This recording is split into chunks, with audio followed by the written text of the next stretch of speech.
السلام علیکم ورحمۃ اللہ وبرکاتہ۔ عربی زبان کا ایک محاورہ ہے، کہا جاتا ہے الفتنۃ نائمۃ لعن اللہ من ایقظھا۔ فتنہ سویا ہوا ہوتا ہے، دبا ہوا ہوتا ہے، خدا کی پھٹکار ہو اس کے اوپر جو فتنے کو جگاتے ہیں۔ ہوا یہ ہے کہ کراچی کے اندر مختلف فرقوں کے لوگ، پارٹیوں کے لوگ ایک جگہ پر جمع ہوئے اور انہوں نے شیعہ مکتب فکر کے خلاف وہ تکفیر کی، وہ کفر کے فتوے دیے اور میٹنگ کے اندر شیعہ کے مقدسات کو توہین کی، اور وہ عنوان یہ تھا دفاع صحابہ۔ صحابہ کے نام پر وہ لوگ جمع ہوئے، جس کے اندر تکفیری دہشت گرد جماعتیں جو پاکستان کے اندر بین ہے، کالعدم ہے، اور ان کے وہ رہنما جو مختلف دہشت گردیوں کے اندر ملوث ہیں، ان مذہبی رہنماؤں نے ایک تکفیر کا وہ بازار گرم کر رکھا ہے پورے پاکستان کے اندر۔ پاکستان کا امن و چین برباد کیا ہوا ہے، اور خدا جانے ان طاقتوں کو کون بار بار سامنے لے آتا ہے منظر عام پر۔ یہ غائب ہوتے ہیں اور پھر اچانک سے محرم کے دنوں میں اور ربیع الاول قیامت کے موقع پر یہ باہر آ جاتے ہیں۔ حالانکہ یہ جو مولوی آپ کو ایک جگہ بیٹھے ہوئے دکھائی دیتے ہیں، یہ مختلف فرقوں کے لوگ ایک دوسرے کو کافر کہتے ہیں۔ یہ فرقوں کے بھی بلکہ الگ الگ جماعتوں میں بٹے ہوئے ہیں، تقسیم ہیں، اور ایک جماعت کا بندہ، ایک پارٹی کا بندہ، ان کو جماعت کہنا بھی جماعت کی توہین ہے، یہ پارٹیاں ہیں، دین اور مذہب کے نام پر فرقہ وارانہ گروہیتیں ہیں، اور خود یہ کہتے ہیں کہ ہم پریشر ڈالنے کے لیے جمع ہوئے ہیں۔ پریشر تو یہ حکومت پہ پریشر گروپ ہیں۔ یہ پریشر گروپ کبھی کسی کو کافر کہتے ہیں، کسی کی مقدسات کی توہین کرتے ہیں، اور مختلف عنوانوں سے باہر آ کر مختلف جذبات کے خلاف اور مختلف مسالک کے خلاف یہ ایک واویلا مچا کے رکھتے ہیں۔ یہ وہ لوگ ہیں کہ جن کا ماضی بھی سب کو معلوم ہے، پوری دنیا جانتی ہے کہ یہ ان کا تعلق کہاں رہا ہے اور کس طریقے سے یہ پاکستان کا امن و چین برباد کرتے ہیں۔ ابھی ان کے اندر ایک شخص نے اہل تشیع کا جو کی اذان ہے، یہ کلمہ ہے، اس کو دہشت گردی کی اذان کا، تو یہ کھلم کھلا اسلام کی توہین ہے۔ تبرہ بازی پر مبنی نام نہاد اذان، جس میں 3 ٹائم پر اشہد ان امیر المومنین و امام المتقین و خلیفۃ بلا فصل علی ولی اللہ وصی رسول اللہ و خلیفۃ بلا فصل کہا جاتا ہے، یہ اذان کل دہشت گردی پہ مبنی۔ یہ کیا ہو رہا ہے یہاں پر پاکستان کے اندر؟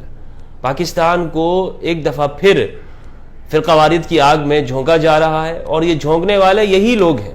اس سب کے سامنے یہ چہرے سب نے پہچانے ہوئے ہیں۔ میں عرض یہ کر رہا تھا کہ ایک دوسرے کے پیچھے نمازیں نہیں پڑھتے ہیں، اور آگ لگانے کے لیے، چنگاری لگانے کے لیے سارے جمع ہو جاتے ہیں۔ یہ ان سے اگر آپ پوچھیں دوسرے مسلک کے بارے میں، تو ان کے بڑوں نے فتوے دیے ہوئے ہیں کہ سارے کافر ہیں، جو ان کے ساتھ بیٹھے گا، جو ان کے ساتھ ملے گا، وہ بھی کافر ہیں۔ اب یہ کہتے ہیں کہ شیعوں کو چاہیے کہ اپنی کتابوں کو آگ لگا دیں، تو ابھی تک تو ہمارے بریلوی ان سے مطالبہ کرتے تھے کہ تم اپنے بڑوں کی جو ہے وہ کتابوں کو آگ لگا دو۔ تو واضح لفظوں کے اندر یہ اسلام کی توہین ہے کہ جب آپ کہہ رہے ہیں کہ لا الہ الا اللہ محمد رسول اللہ کے ساتھ ساتھ علی ولی اللہ کہتے ہیں، اور یہ دہشت گردی ہے، کیونکہ شیعہ جو ہے وہ اپنی اذانوں کے اندر علی ولی اللہ کہتے ہیں، تو اسے یہ مولوی صاحب کہہ رہے ہیں کہ دہشت گردی ہے۔ اور پھر ساتھ میں ان میں ایسے لوگ بھی بیٹھے ہوئے ہیں جو کہہ رہے ہیں کہ سوشل بائیکاٹ کرنا چاہیے ان کا۔ میں آپ حضرات کو درخواست کرتا ہوں، کل ہم نے اللہ پاک کے سامنے پیش ہونا ہے، رسول اللہ صلی اللہ علیہ وسلم کے سامنے پیش ہونا ہے۔ یہ گستاخان اہل بیت یا صحابہ کرام رضی اللہ عنہم، ان کی شادیوں میں ہم کیوں جاتے ہیں؟ ان کے جنازوں میں ہم کیوں جاتے ہیں؟ وجہ کیا ہے؟ یار میری نسبی ماں کو کوئی بکواس کرے، اس کا تو میں گردن اتارنے کو تیار ہوتا ہوں۔ شیعہ کوئی پاکستان میں اقلیت یا کوئی مائنورٹی نہیں ہے، پاکستان میں ایک اکثریت ہے، اور پوری دنیا کے اندر اکثریت ہے۔ ان کا سوشل بائیکاٹ کرنے کی طرف بلا رہے ہیں کہ ان کے ساتھ نہ لین دین کرو، نہ معاملات کرو۔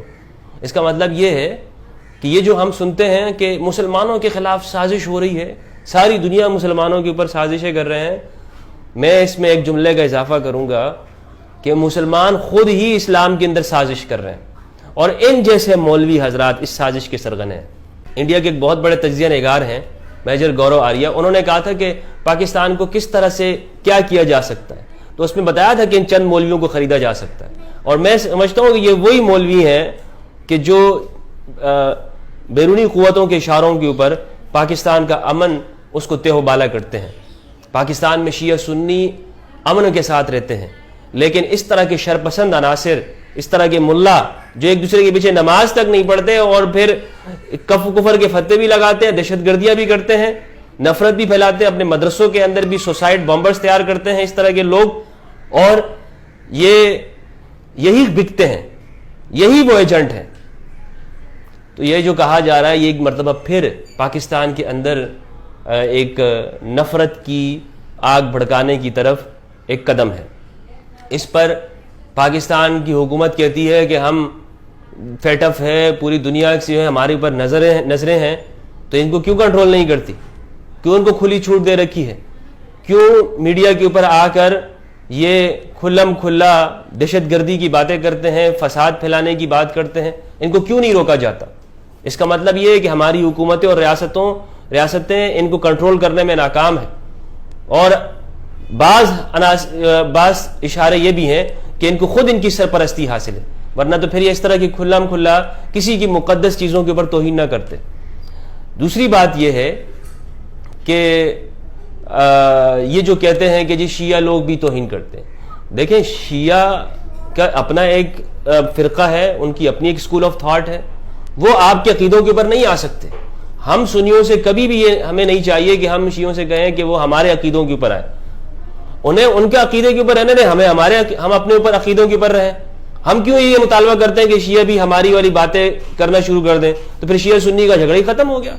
وہ تو 1000 سالوں سے زیادہ جو ہے وہ چلا آ رہا ہے اسلام کے اندر، وہ تو صفین سے چلا آ رہا ہے، اور جو ہے وہ اس کے بعد آپ دیکھیں تاریخ کے کربلا سے چلا آ رہا ہے، تو یہ ساری تاریخیں نہ ہوتی۔ تو جو کرنے کا کام ہے یہ ہے کہ ہماری ریاست کے اندر پاکستان کو ہماری حکومتوں کو چاہیے کہ ان جیسے شرپسند عناصر کو کنٹرول کریں، کیونکہ یہاں پر شیعہ سنی فسادات سے ملک کو نقصان ہو رہا ہے، اسلام کو نقصان ہو رہا ہے۔ تو میری درمندانہ گزارش ہے، اس قدر جو علماء بیٹھے ہوئے ہیں، ایک تو یہ ہے کہ ہمارے ہاں لوگ سمجھتے ہیں کہ بس مولوی بیٹھ گئے تو کوئی بہت بڑا دین کا کام ہو گیا، فتویٰ دے دیا۔ اگر فتویٰ سنی دیتے ہیں تو فتویٰ دینا شیعہ کو بھی حق ہے۔ اگر آپ کہتے ہیں کہ شیعہ توہین کرتے ہیں تو پھر آپ بھی اس طرح کی باتیں کر کے توہین کر رہے ہیں۔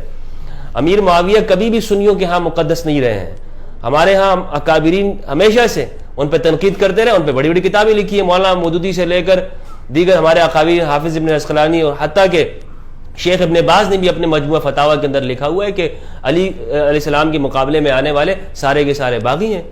تو ان چیزوں کو کیا کریں گے؟ کیا وہ بھی توہین کر رہے ہیں؟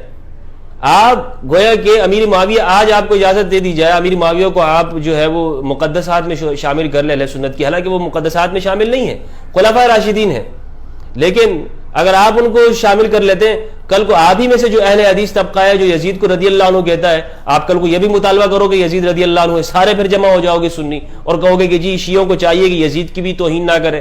تو ایسا نہیں ہو سکتا۔ جو چیزیں ہیں ان کو اپنی جگہ پہ رہنے دیں، جو 1000 سالوں سے جو مسائل چلے آ رہے ہیں ان کے اوپر باہمی ایک ہم آہنگی کے ساتھ پاکستان کے اندر فرقہ وارانہ کشیدگیوں کو نہ بھڑکایا جائے، فرقہ وارانہ چیزوں کو دوبارہ سے نہ لے کے آیا جائے سامنے میڈیا کے اندر، جس کی وجہ سے پاکستان کا امن اور چین وہ خراب ہوتا ہے۔ میری گزارشات ہیں، میں تمام مکاتب فکر کے لوگوں سے، اپنے اہل سنت علماء سے گزارش کروں گا کہ اس طرح کی ہر سازش کو ناکام بنائیں جو ہمیں شیعہ سنی سے لڑانا چاہتی ہے۔ بہت بہت شکریہ، والسلام علیکم ورحمۃ اللہ وبرکاتہ۔